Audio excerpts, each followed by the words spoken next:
in that time, I was looking for a job. And when I tell you I was looking for a job, I don't necessarily mean I was just looking for a PR job. I was ready to clean toilets, clean hotel rooms again. I was literally ready to pack groceries at the supermarket. I didn't care. I just wanted to make sure that my daughter had food in her belly every day.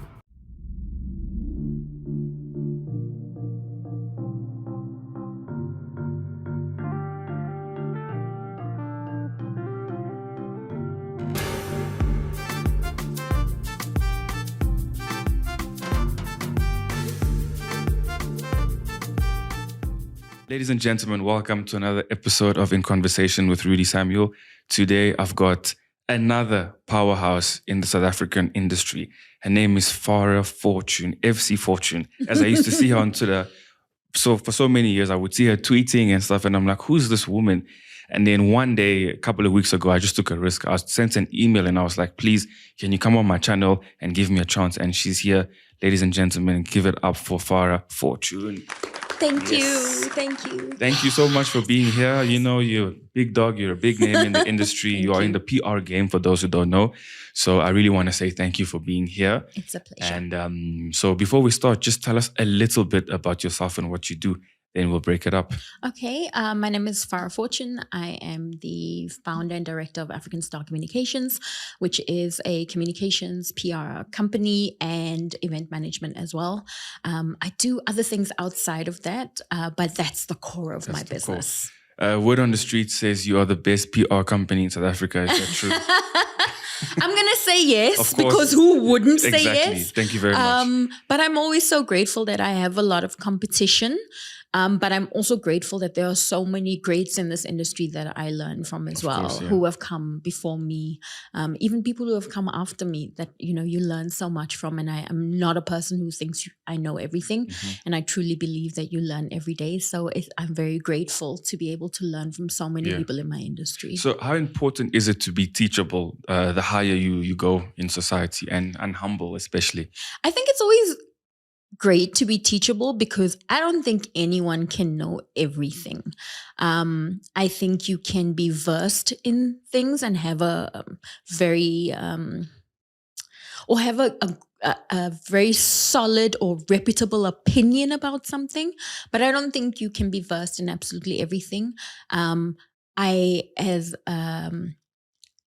Me as a person, I'm the kind of person who likes to know about different things, purely because I'm in an industry where I meet a lot of people on a daily basis, whether it's chatting to someone who may be cleaning the offices or chatting to a president of another country. And I want to be able to join in the conversation no matter who I'm having a conversation with. So I think it's very important that you know a lot or know even a little about everything instead of knowing a lot about nothing. That's exactly how I am. I fully agree. But let's take it to the genesis, to the beginning, so that, those watching can get to know you more. Sure. You grew up so you were born in South Africa, grew up in Belgium, England. Yes. Please, how did we get there? And, let's take it from there. So I was born here in Cape Town. And when I was about 10 years old, my dad had always worked. Well, most of my life that I remember, my dad had worked overseas. So he was based in Belgium at the time. And, he was gone for quite some time. And we were a lot of kids. At the time, we were 5 kids and my mom was pregnant with my little brother, which was family. 6 of us. And I think it was just that thing of being with my dad. So we moved over to Belgium. We lived there for about 3 years. From there, we moved to Prestbury, which is just outside of Manchester. And then we moved into Manchester.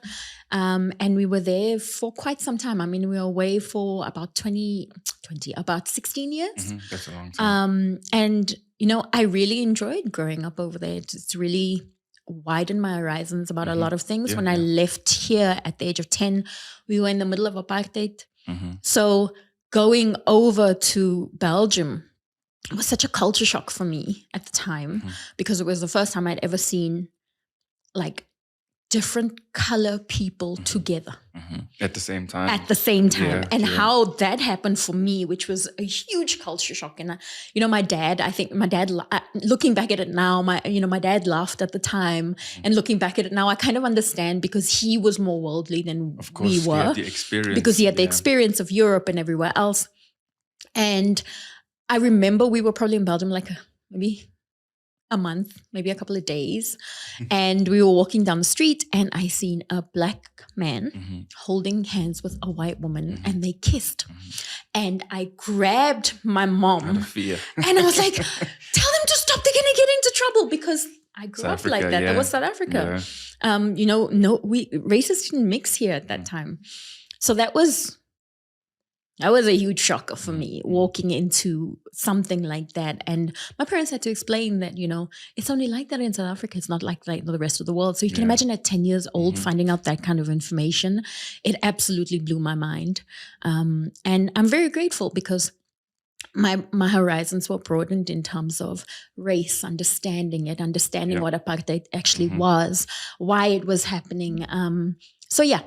It was a very different upbringing for me. And which part of Belgium were you on? The French part, the Flemish part, English? Which part of Belgium? French part. We also went to an international school. However, knowing Afrikaans really helped because part of the Flemish side of it, grew up kind of speaking and understanding French really well. Vous parlez français? Not very well, but funnily enough, I can read it far better than I can actually speak it. So if I'm reading something, I'm better off than actually you speaking to me. But at the time when I was young, I lost so much of the speaking side of it because when we moved to Manchester, English. It was purely English. And I got a funny accent up there. It's completely different. But I got by speaking Flemish till I learned a little bit of French. And I was 10 years old, so it was a lot easier to learn a language at that time. And I really enjoyed the different sides of Belgium as well, the Flemish and French side, because it's so weird how these people don't interact and they live in this tiny country like this. But also because of living there, we had access to the rest of Europe. So I got to see France, the Eiffel Tower. That at a young age was such a, whoa, this is crazy for me. Amsterdam, understanding that whole culture, and Luxembourg, and just going to be able to travel in the rest of Europe was amazing for me. So I'm very grateful the opportunities that my parents did allow us to have. Great. So we often hear that South Africans tend to have a superiority complex towards the rest of Africa. Yeah. Do you think that myth is true? And do you also think that South Africans should maybe travel more in Africa as well as the rest of the world to sort of understand how more people think? What's your take on that? Definitely, I agree with that statement. I do think a lot of South Africans do have this thing of we are the America of Africa. And I think that's such a terrible understanding to have of who we are as a continent. I'm very lucky. I've traveled Africa quite a bit and done business in Africa quite a bit, which has allowed me to travel and really opened up my eyes to so many other cultures, foods, religions. And that has been phenomenal for me. And I think it was 2016 or 2015, I made a conscious effort to say that I wasn't going to go on holiday anywhere else besides Africa. Oh, beautiful. And I really got to see a lot of my continent. And the superiority complex we have is purely from our infrastructure. 100%. It's because of it is. Let's be honest, yeah. But it's purely because of the infrastructure we have. When you go to other countries, there's so much more.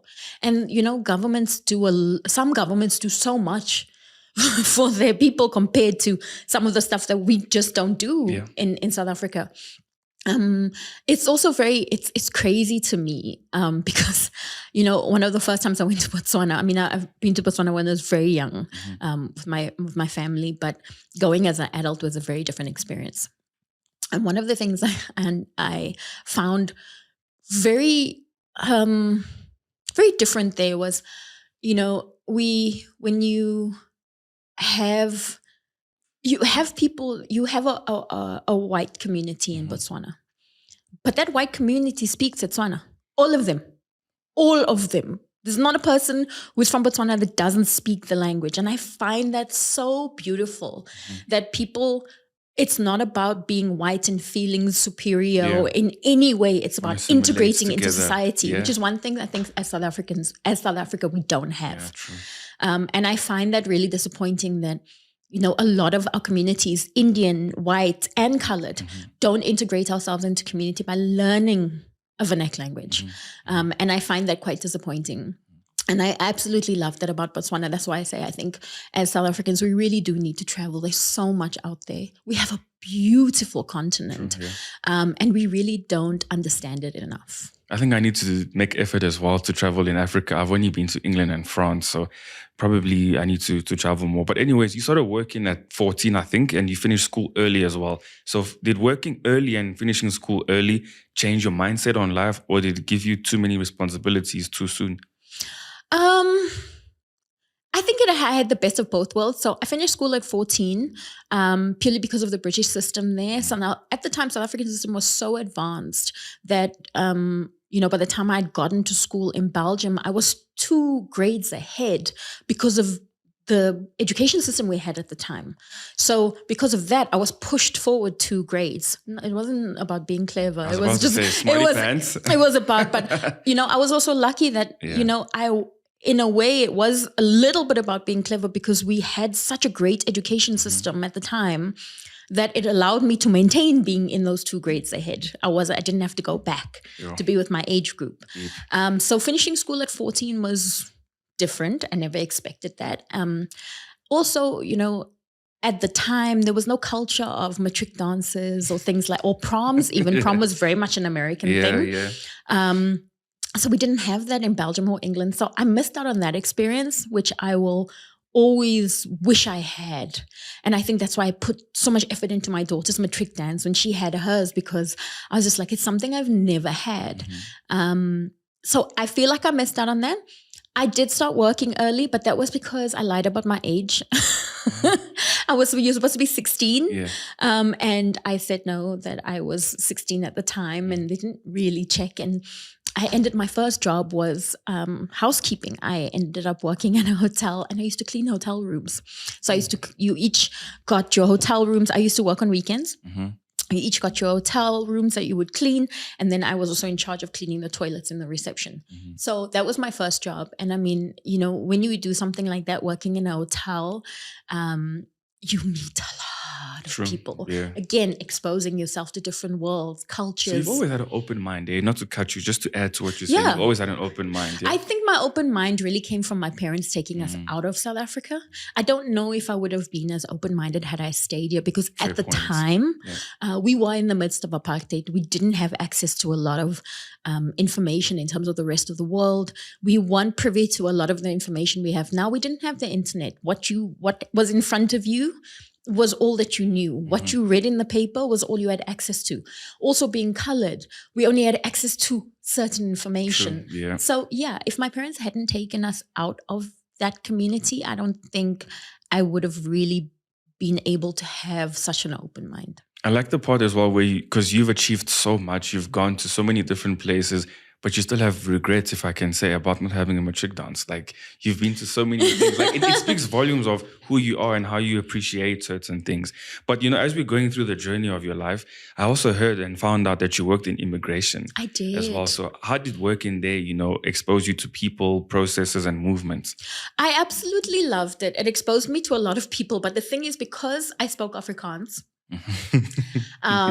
they specifically, for a long time, I was part of the Department of Immigration, where they trained you in working in the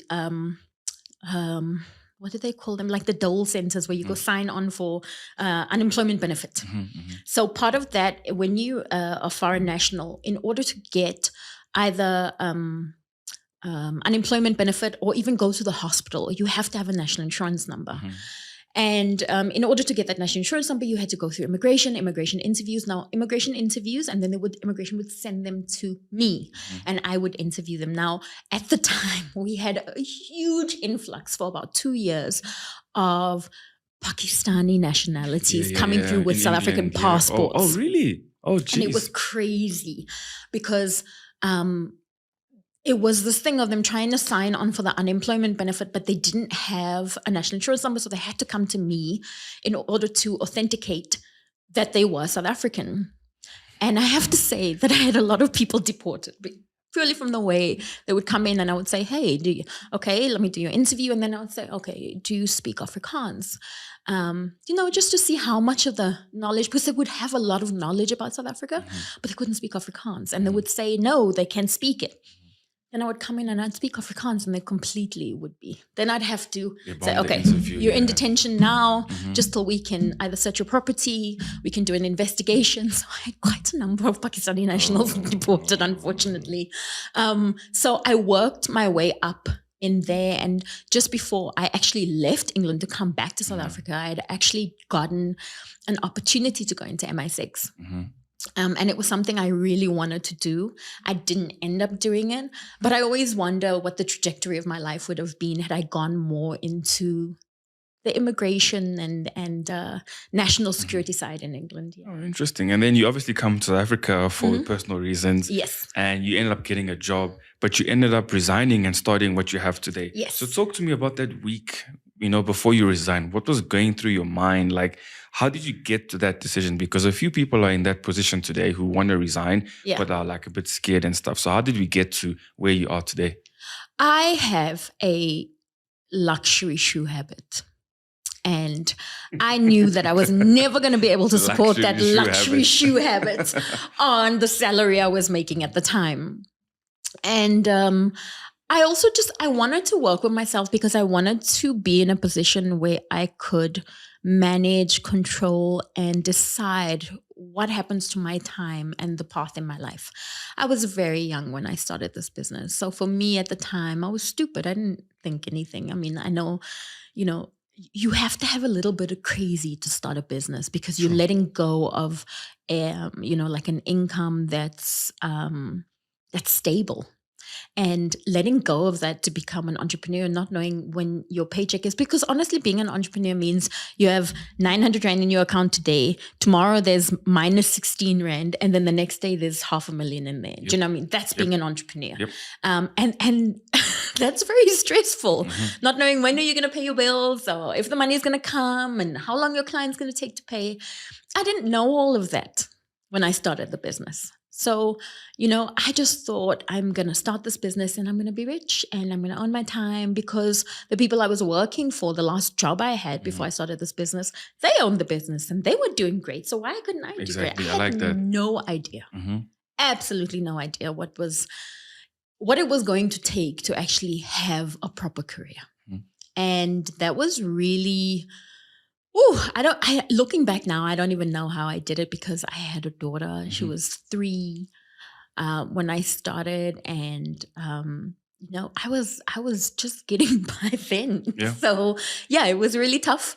But that week that I actually quit, I'll never forget. It was the 20th of June. Almost, yeah. And it was the 20th of June, and I was sitting at my desk in my office, and I had by chance just checked my personal email. It was 8:30 in the morning. 9 o'clock, I checked my email and I'd seen that my papers had come through. It was CIPRA at the time. It's CIPC now, but it was CIPRA at the time. And my papers for my business had come through saying, I own the name African Star Communications, blah, blah, blah, blah, blah. And I literally closed my laptop, closed the computer, logged off, packed all of my stuff, wrote my resignation letter, and went to go give it to my boss, and I walked out. Beautiful. Because in my head, yeah, I was going to be rich now because I owned a business on paper. Had no clients, no real understanding of what it was going to take. But yeah, that was what happened the week I started African Star. Okay, then, fast forward a couple of weeks later, you get your first gig at African Star Communications. That's the name of a business with a team that I support since I was 3, but we're not doing too good lately. No, but you it's guys fine. are not doing great. Not at all. No. But it's also like a full circle moment because you lived there for a bit. Yes. And then you ended up working with Manchester United. I did. For one of your first gig. That was my first gig. So client talk to us gig. about that, please. Congratulations back then. I had gone, at the time AIG was their sponsor. Yep, I remember good times. A friend of a friend came to me and said, AIG are going to be hosting the Vodacom challenge. And they're bringing Manchester United, and they're looking for a PR company who can help them put together a charity day. So everything else was done, like the big cup and the whole thing, but they needed this charity day, and they wanted to do something to give back to the communities. So they said, okay, they're looking for people to come and pitch. So I was like, great, I'm going to go pitch for this thing. I don't know if I'm going to get it or whatever. And back then, PR was a very male-dominated space. Now it's very different, but back then it was very male-dominated. You didn't find a lot of women PR practitioners that actually owned the business or were even in senior positions. Yeah. So I walk into AIG. I'm waiting for my time slot, but outside are other agencies all sitting. We're going in kind of one by one. We have like 15 minutes to pitch, and then we need to be out. And all of them were men. There were no women sitting there. I was the only woman. I think there was 2 or 3 guys before me that had gone into pitch. They came out. I go in and pitch. And the guy was like, oh my God, I love this. You've got the job. It's fine. He walks to the door, he opens, he's like, guys, actually, we found what we're looking for. Thanks so much. Yeah. Everyone kind of just looked, and I know also what would have gone through their minds, because there wasn't any woman. I was the only woman. I'm walking into this office. They were probably thinking, oh, it's a girl. She's probably doing something to get this job. That's why we're being sent away. And I dealt with a lot of that in the beginning of my career. But I got the job, and I was so grateful. Because I hadn't had any work. I needed the money. And that was my first sort of step into the PR world. Exactly. And I thoroughly enjoyed it. And, I think, 15 years after that gig, I finally got to work with my own favorite football team, which is Liverpool. I can't believe this. And I did a Liverpool Legends Gala dinner. Beautiful. And I got to meet so many of the Liverpool legends, and that was such a full circle moment for me, and I absolutely loved it. I just need to work with Chelsea now, and then Arsenal, shame. And then. But those are like my main teams I still want to work with. But I mean, doing something like the Liverpool Legends Gala dinner was so amazing because I worked. I mean, it was John Barnes. John Barnes. I mean, it's John Barnes. He's an English football legend. You know what I mean? Yeah. Like working with him, I was like, I'm in awe here. Yeah. And it's not just because, hey, this is my favorite. This is who gets to do this stuff, really. You. So yeah, that was such a full circle moment for me. You see, so going back to the United gig, that's your first one. Everything is looking great. And then no gigs. And then no gigs. No money coming for like 3 months, it's quiet. Thank you very much. So take us through that moment, because oftentimes people see you today, see you there, but they don't know you had to go through stuff to get to where you are. So please just tell us, how was those 3 months? Some people, when Eskom cuts their electricity off, they cut the electricity, and then, you maybe pay a late payment and you get back. I owed Eskom so much money. They came to take the box out of the house. Oh, I'm not kidding crazy. you. I was just like, okay. And then, it was the water went, then the lights went. And then it's one of those like, hey, it's the car left, and that's where you're going to stay. For about a week or so, just a little bit more. That's where my daughter and I stayed, because the pride wouldn't allow me to ask for help. And eventually I was like, this is not about you, Farah. We need to do this. And then I went to go and ask for help. And I was very grateful, managed to get a place to stay. And I'm very grateful also that my daughter was so young that she doesn't even remember any of that. As long as she's got you, she's happy. Yeah. But she remembered nothing of that. And because, like her dad was paying for nursery school, I think at the time. So she still got to go to nursery school during the day and being able to get a meal at least. And, we'd go eat at a friend's house at night and things like that, just not wanting to tell people how bad the situation was. And in that time, I mean, I was looking for a job. And I mean, when I tell you I was looking for a job, I don't necessarily mean I was just looking for a PR job. I mean, I was ready to clean toilets, clean hotel rooms again. I was literally ready to pack groceries at the supermarket. I didn't care. I just wanted to make sure that my daughter had food in her belly every day. So that was it was hard to hold on to that. And also just like borrowing money from my parents, but not wanting to tell my parents how bad things were. And it was a tough time. It was a tough time. I mean, I wouldn't wish that on my worst enemy. I wouldn't want anyone to go through that. But it was also very character building for me. Of course, yeah. And I think it was also a great foundation for me to know where I never wanted to end up again. So I think that has always been my basis of, you have got to work so that we don't go back there. So yeah, it's all about, I think a lot of the times we give up on our dreams, or we give up on the things that we really want because we get so down and depressed about it. And we don't realize that you really have to be on the frequency of your future and what it is that you want, because those things always come to fruition. But the minute you have doubts about that, you put a distortion into your timeline of life, and that's where we mess up. Oh, I like that. That's beautiful. And obviously we all hear and, we see PR, public relations, but for the average person, what does it actually mean? What do you guys do for PR? Like what does your job entail? It really just depends on the type of PR that you're doing. So I'll just give you an example for now. I mean, I do a lot of political PR that I don't really put out there. So I get to travel a lot in Africa and help on elections for some governments who are either ruling at the time or the opposition party.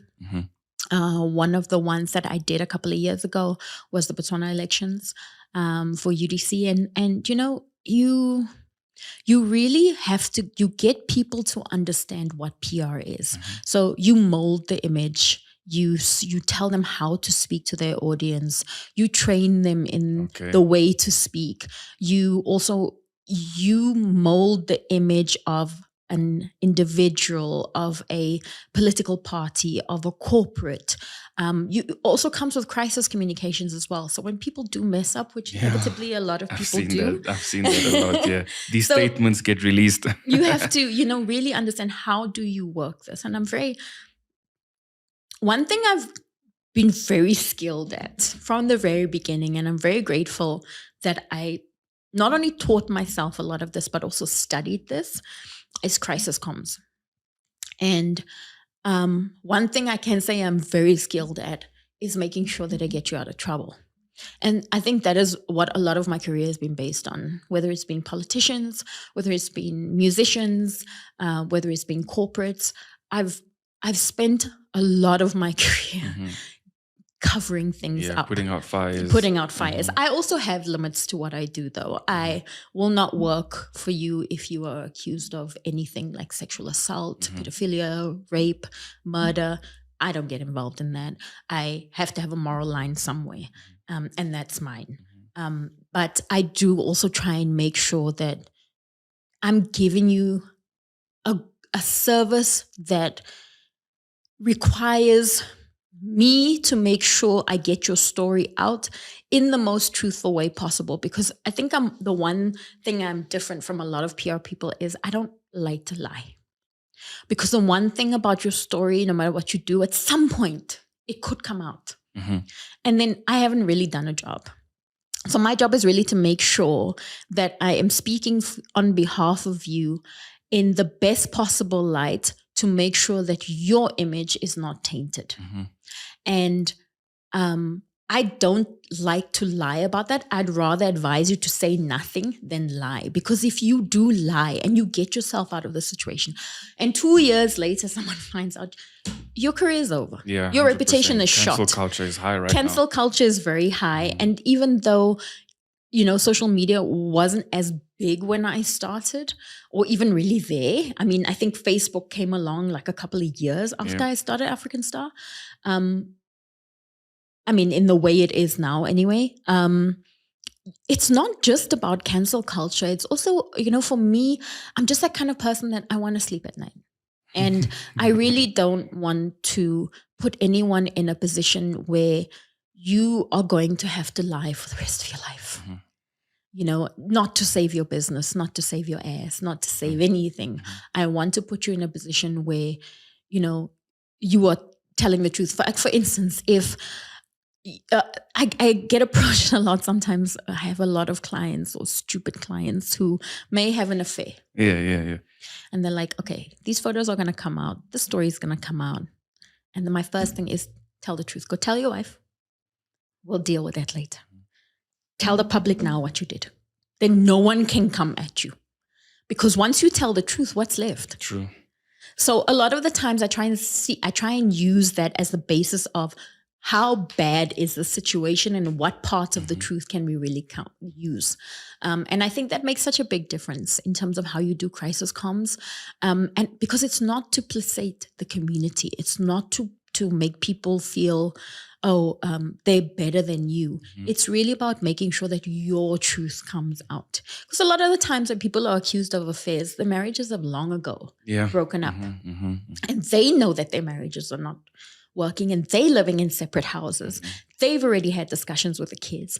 And maybe one of the partners has now moved on.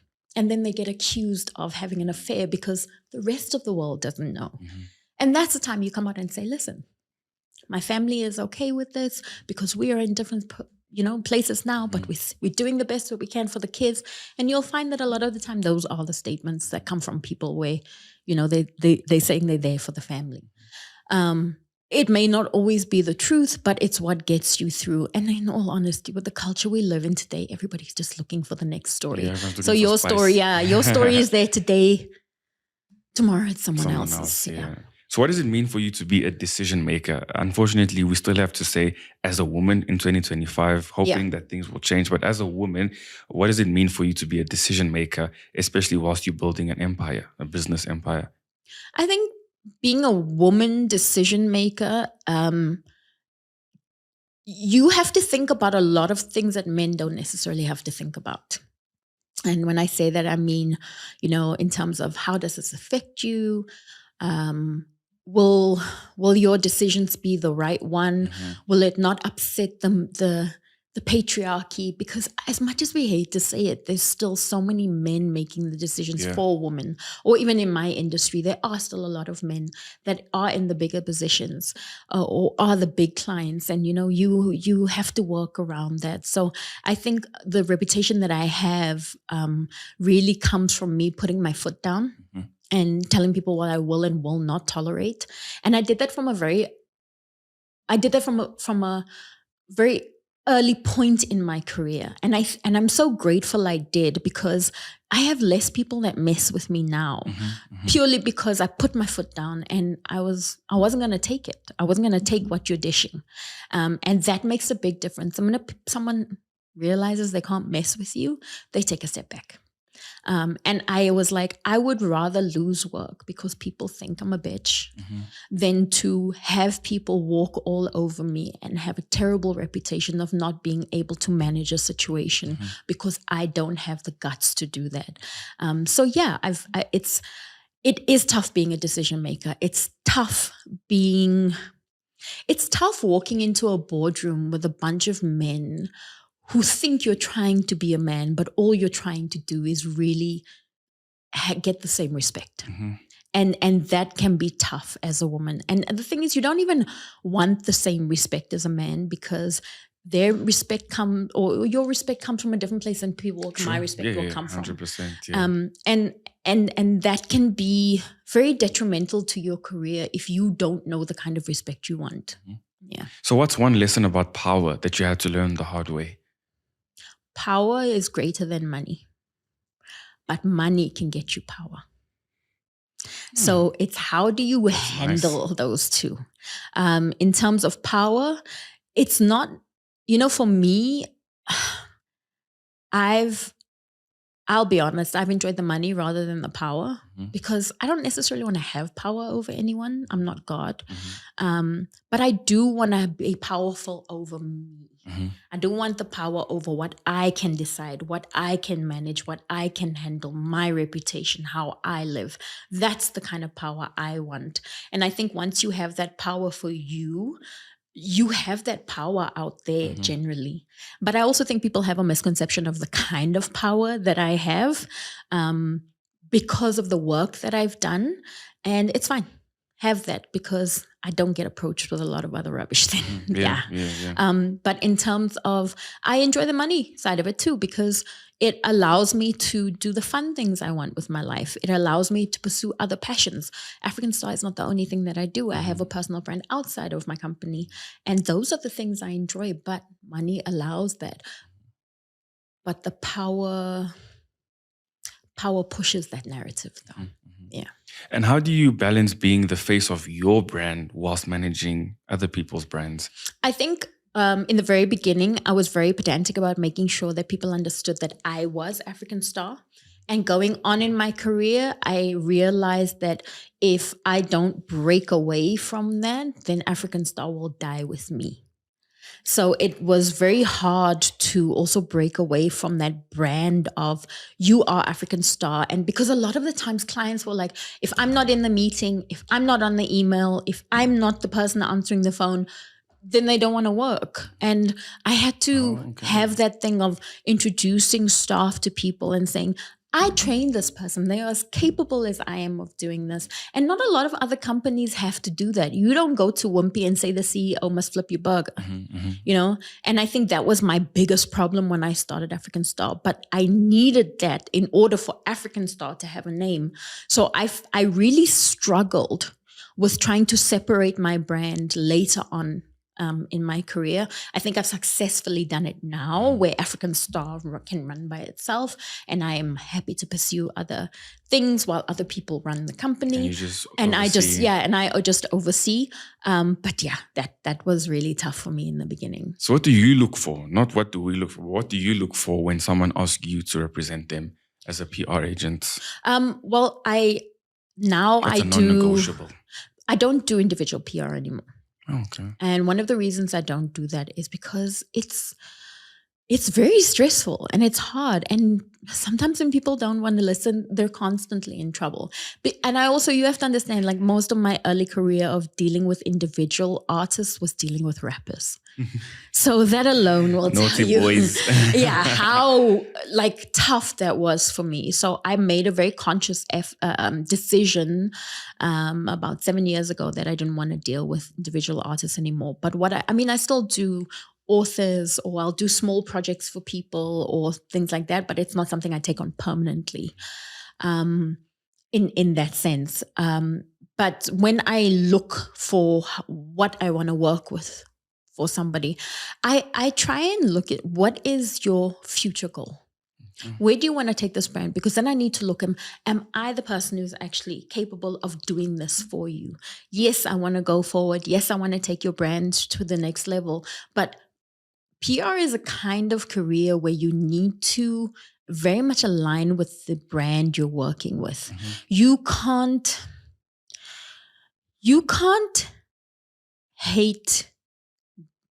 not eat red meat and do PR for Angus beef. Do you know what I mean?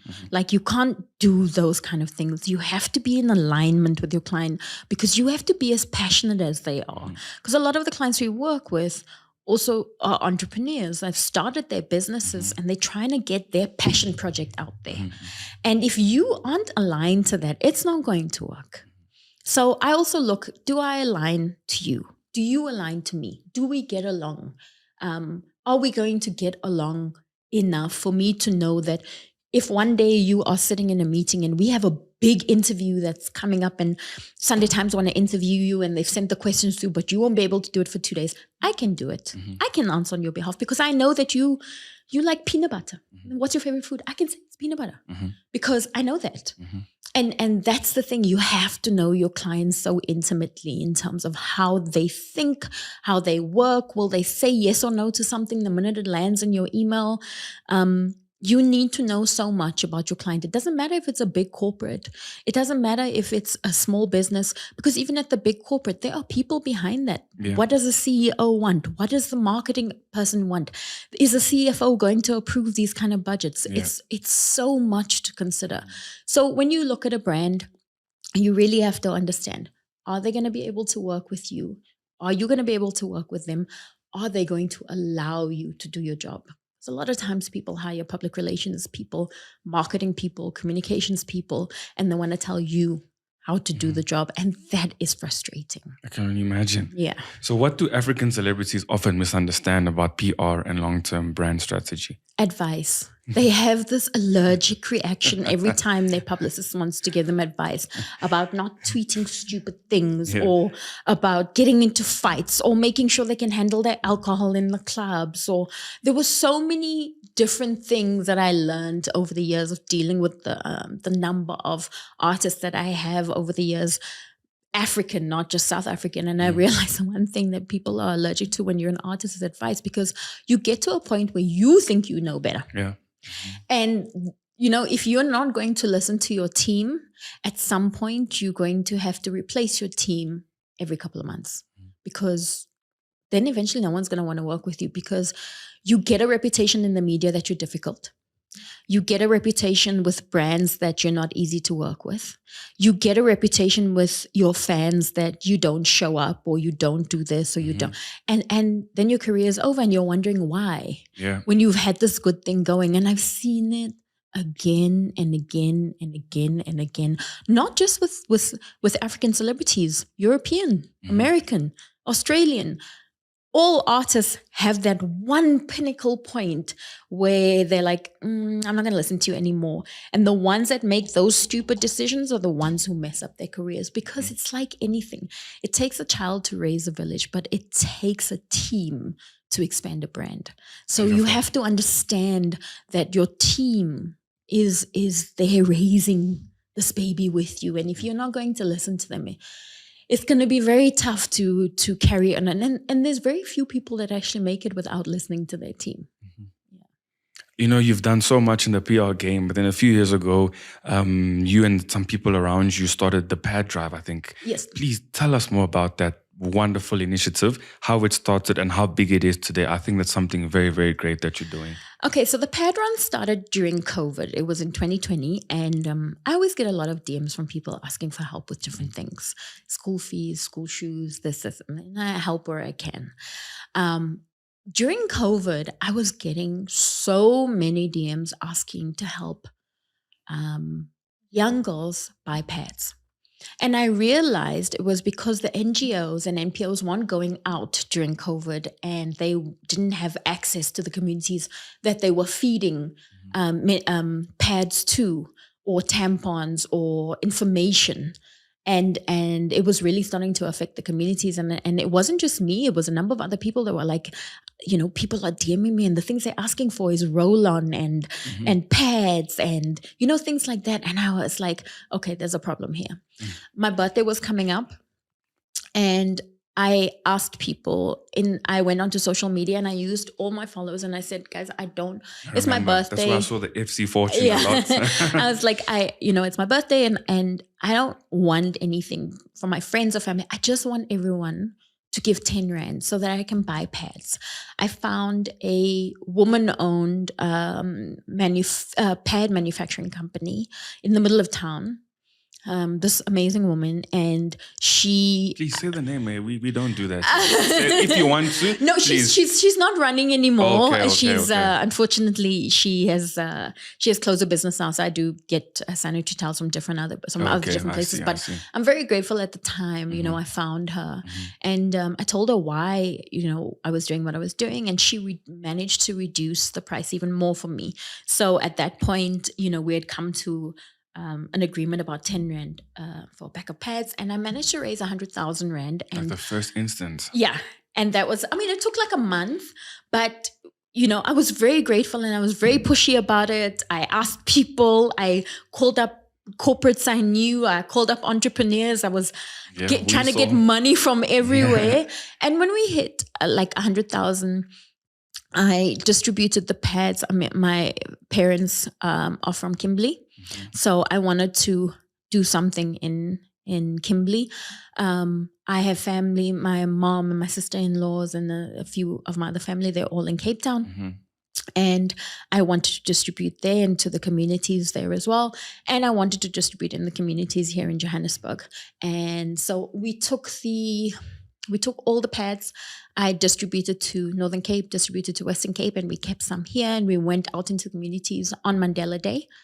And we just distributed into a lot of the very underprivileged, very underprivileged communities. And we found at that time, because at that time it wasn't ThePadRun, the initiative I'd called ThePadRun. And it was, just something I'd come up with. And we went into these communities. And I think what solidified that it needed to be more than that one day was we went into this particular township. And it must have been about at least 25 girls, the age of 11, all pregnant, coming to get pads, standing in the lines, coming to get pads for after they give birth. And they didn't even know they needed pads. It was their moms. They were coming with their moms because their moms were telling them, you're going to bleed after you give birth. And my heart broke because I was just like, these kids know nothing about their bodies. They don't know what's going to happen to them. They've probably been raped, molested, because what child at 11 is having sex? Like you are not, you don't understand what's happening to you at 11 years old. So you are, you have been molested, you've been raped. This is not a willing situation. But also the mere fact that these kids didn't know what was really happening to them really broke my heart. And then I decided this has to be something permanent. So registered ThePadRun as an NPO. Oh, wow. Beautiful. One of my friends, Joe Bodiba, and my sister-in-law, Naima Fortune. So the three of us have ThePadRun. And we try and do what we can. Everything with us is money raised, money donated, pads donated. We don't care if you give money as long as you give pads. But the one thing that spawned off that initiative was flow boxes, which we sell. So it's for beginners.